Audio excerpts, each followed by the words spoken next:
सबके लाइफ में कुछ ना कुछ प्रॉब्लम्स होती है और उसके पीछे कुछ ना कुछ रीजंस होते हैं।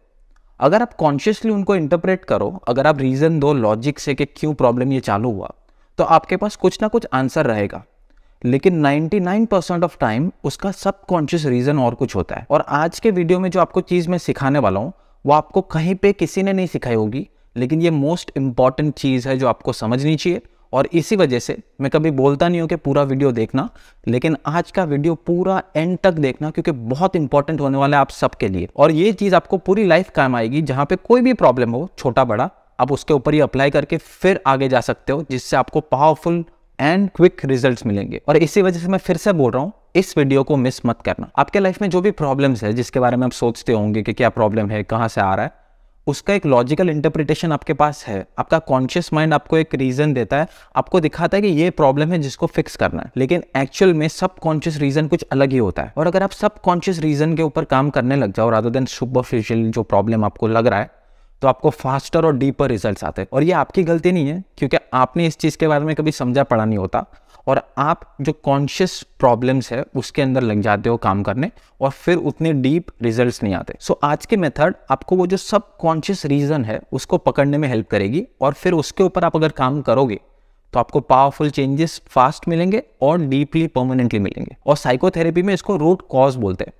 जैसे पेड़ के रूट्स होते हैं ना, अगर वहां से उसको काट दो तो सब कुछ निकल जाता है या फिर टूट जाता है पेड़, या जो भी आप बोल दो, वैसे अगर आप रूट्स में से प्रॉब्लम के ऊपर काम करके उसको निकालो तो ऊपर की चीजें वैसे भी चली जाती है। सो वो जो सबकॉन्शियस रूट कॉज है उसको पकड़ना बहुत इंपॉर्टेंट है। और आज की सिंपल मेथड आपको वही चीज सिखाएगी। बहुत सिंपल है, लेकिन आपको वो करनी पड़ेगी। सो एक बार ये पूरा वीडियो देख के समझ लो, और फिर सेकेंड टाइम अगर हो सके बुक और पेन लेके बैठो और वीडियो को पॉज करते करते मेरे साथ वो चीज़ आप कर सकते हो। और किसी भी प्रॉब्लम का रूट कॉज हो सकता है वो कंप्लीटली अनरिलेटेड हो, वो जो कॉन्शियस प्रॉब्लम है आपका उससे। सो अगर आपको कोई वियर्ड सा आंसर नीचे मिलेगा तो डोंट वरी अबाउट इट, या फिर कुछ सिमिलर भी हो सकता है। जो भी आपका करंट लाइफ इश्यू है उसको पकड़ के आपको धीरे धीरे वाई क्वेश्चन, क्यों, ये पूछना आपके खुद के मन को। फॉर एग्जाम्पल, अगर मुझे सोशल एंजाइटी है तो मैं एक बुक और पेन लूंगा और लिखूंगा आई हैव सोशल एंजाइटी, और फिर उसके नीचे एक सवाल पूछूंगा, वाई, क्यों मुझे लगता है कि मुझे सोशल एंजाइटी है। आप हिंदी में लिख सकते हो, आप इंग्लिश में लिख सकते हो, लेकिन पूछना है वाई।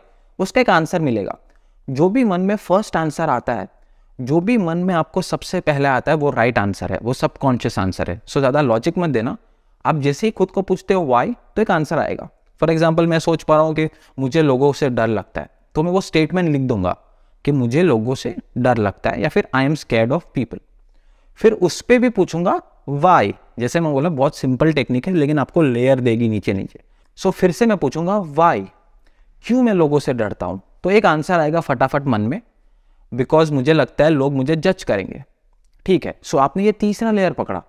समझो कि आपने चालू किया था सोशल एंजाइटी है, लेकिन अभी प्रॉब्लम क्या है कि लोग मुझे जज कर रहे हैं। फिर मैं पूछूंगा वाई, तो आंसर आएगा लेट्स से कि मुझे लगता है लोग मुझ पे हंसेंगे, तो मैं वो लिख दूंगा।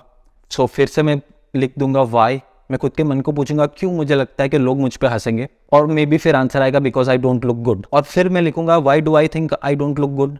फिर आंसर आएगा क्योंकि मैं बहुत पतला हूं। और कभी कभी हो सकता है ऐसा लुक से ऐसा कुछ चीज आ जाए, तो आपको पूछना है why do I think I don't look good rather than why don't I look good. आप समझ रहे हो? सो फिर मैं लिखूंगा why do I think that I don't look good, तो फिर आंसर आएगा कि मुझे बहुत सारे लोगों ने ये चीज़ बोली है। और इस चीज़ का आंसर वाई में नहीं हो सकता, क्योंकि लोगों ने बोला, उनका इंटरप्रिटेशन है, लेकिन आपने पास्ट का कुछ एक्सपीरियंस मेंशन कर दिया जो आपके साथ हुआ। सो जैसे ही पास्ट का एक्सपीरियंस एक आ जाता है आपके सामने, वहाँ पे आप रुक के उसको सर्कल कर सकते हो। उस चीज़ के ऊपर, उन मेमोरीज के ऊपर, उन लोगों ने जो चीज़ें आपको बोली है उसके ऊपर आपको काम करना है, तो ऑटोमेटिकली आपकी सोशल एंजाइटी जल्दी ठीक होगी। उसके साथ साथ कभी कभी हो सकता है ऐसा इंसिडेंट ना आए, लेकिन आप जैसे ही नीचे जाते रहते हो ना, जैसे समझो 6-7 बार ये चीज़ पूछ ली, 8वां 9वां या 10वां जो आंसर है ना, वो सब रूट कॉजेज होते हैं। मतलब जितना आप नीचे जा सकते हो, सवाल से दूर जाते हो ना, सो नीचे वाली जो भी स्टेटमेंट्स आती है वो सब डीप सबकॉन्शियस माइंड से आ रही होती है। सो हमारे केस में लेट से जैसे जो सोशल एंजाइटी से चालू हुआ था, नीचे जाके पहुँच गया कि लोग मुझ पर हंसेंगे, मैं अच्छा नहीं दिखता, ये सब मेरी बिलीफ सिस्टम भी है, वो सबकॉन्शियस रीजंस है, उन पे काम करना चाहिए। सो सिंपल लैंग्वेज में आपको अगर समझाऊं तो 3 चीज़ के ऊपर आपको रुक जाना है। या तो आपको कुछ पास्ट एक्सपीरियंसेस याद आ जाएंगे, उसके ऊपर काम करना है और फिर आगे जाना है। उसके साथ साथ हो सकता है कि 5, 6, 7, 8 बार जाओ नीचे आप, फिर नीचे के जितने भी आंसर्स है, स्पेशली जो लास्ट आंसर है उसके ऊपर रुक के आपको उन चीज़ों के ऊपर काम करना है, 3-4 चीज़ों पे।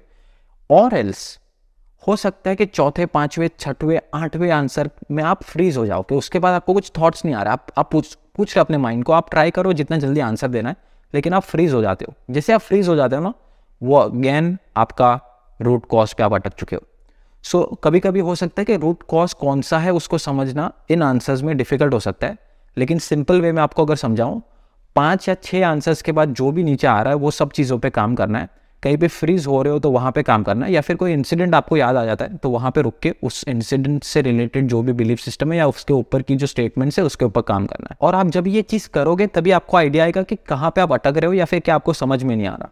सो बैठ के पूरा वीडियो फिर से प्ले करते करते लिखना, और फिर जो भी डाउट्स है वो कमेंट्स में मुझे लिखना, सो दैट मैं पार्ट 2 बना के वो सब क्लियर कर पाऊँ। लेकिन टेक्निक एकदम सिंपल है, आपके प्रॉब्लम स्टेटमेंट से स्टार्ट करो, वाई वाई वाई पूछ के एकदम नीचे जाओ, कहीं पे अटक गए तो वो रूट कॉज है। कुछ स्टेटमेंट रिपीट होने लग गए, फिर से वही आ रहे मन में, वो रूट कॉज है। कोई इंसिडेंट याद आ गया, वो रूट कॉज है। और एल्स जैसे मैंने बोला 7-8 बार अगर चले गए आप वाई पूछ के, उसके नीचे के हर एक जो आंसर्स है वो रूट कॉजेस है। उन चीज़ों के ऊपर काम करना चालू करो रादर देन जस्ट वो सुपरफिशियल सिम्टम्स या फिर कॉन्शियस इंटरप्रिटेशन है। आपके लाइफ में ज़रूर पावरफुल चेंजेस होंगे। लेकिन जैसे मैंने बोला, हो सकता है आप कहीं पे अटक जाओ या फिर आपको कुछ समझ में नहीं आया होगा, क्योंकि ये कॉम्प्लिकेटेड चीज़ लग सकती है कुछ लोगों को, लेकिन बहुत पावरफुल चीज़ है। और मैं 100% बोलता हूँ आपको किसी ने ये चीज़ बताई नहीं होगी। सो अगर ऐसी चीज़ है तो प्लीज़ लाइक करो और सब्सक्राइब करो अगर आपने अभी तक नहीं किया। उसके साथ साथ अगर आप बेल आइकन दबाओगे तो कोई भी इंपॉर्टेंट वीडियो में यहाँ पे डालूँ आपको वो मिल जाएगा जल्दी नोटिफिकेशन। सो प्लीज़ वो आप कर सकते हो। लेकिन जैसे मैंने बोला, पूरा वीडियो फिर से देखो, पूरी टेक्निक करो। कहीं पे भी आप अटक रहे हो, आपको समझ में नहीं आ रहा, तो कमेंट करना, या तो मैं कमेंट में समझा दूंगा या फिर पार्ट 2 बना दूंगा, जहाँ पे जो भी सवाल आए ना कमेंट्स में वो मैं उसको लेके समझा दूँ। और फिर आप अपने प्रॉब्लम्स के ऊपर काम करना चालू करो, क्योंकि आपको रूट कॉजेज़ मालूम पड़ने लग जाएंगे आपके लाइफ में।